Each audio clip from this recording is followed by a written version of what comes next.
Jom menulis Iqra. Jom belajar solat. Addition and subtractions. Ni number. Ana tulis number, I nak tengok. Ana tulis number, I nak tengok. Ana tulis apa tu? Number apa? 4. Good. Number 5, 4 lagi. Okey.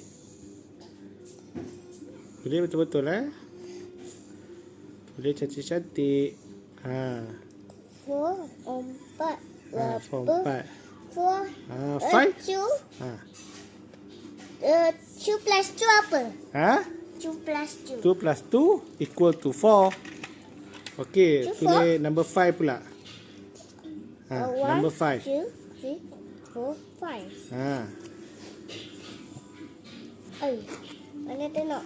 100. Oh, 100. Ada penat lah. 100 tu. Tulis number 5 pula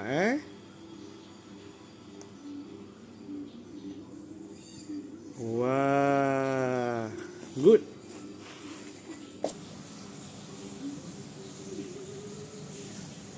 Wah, pandai. Number exercise.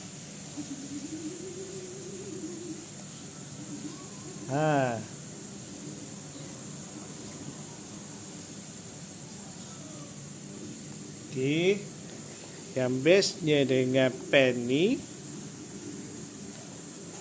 Dawat hilang sendiri. Boleh diguna semula pelbagai aktiviti. Daripada Wow Ajaib, buku Wow Ajaib.